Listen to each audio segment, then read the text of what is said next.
So what evolution means to me is genuinely recognizing that there are patterns in emergence and to design enablers that respect those patterns. I was named to this evolutionary leaders group, about 40 of us, and we recently had a meeting in Malibu when I listened to all the recommendations, and there were some fine ones, about how to promote evolution, books to be written, conferences to be held, and things that people like us like to do. And finally, I stopped and said, it sounds to me like what we're doing is describing and promoting what we want to do, what we can do, what we're equipped to do.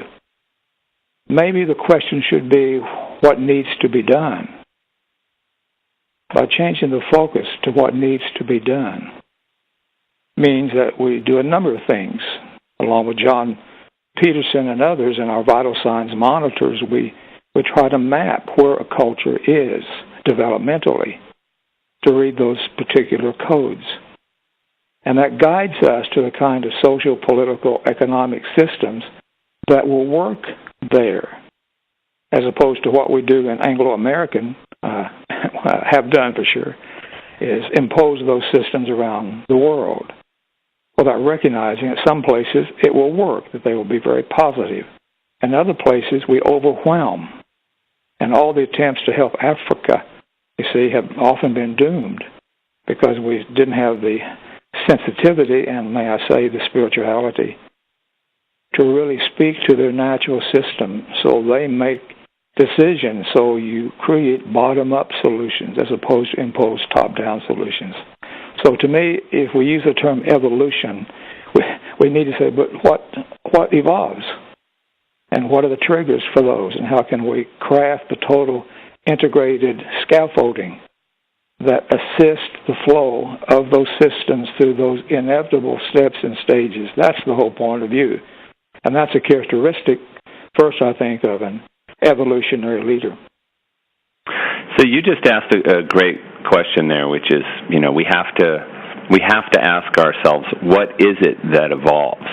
Because, for instance, we might look at certain global problems and just be looking for a certain technological fix, say, and yet what you're saying is, well, that technological fix would only be as effective as its ability to motivate people to adapt to the new technology, and we've got people at all different levels of valuing and worldviews, and how is that going to reach out and hit all those different nerve centers around the globe so that it would become fully adapted.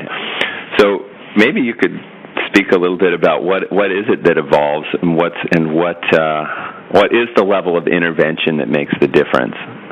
This is fresh in my mind. We've set up a series of centers of human emergence around the world, and one that's just now been formed is in Great Britain, and we're engaged in the most exciting project, a summit on the future of Great Britain.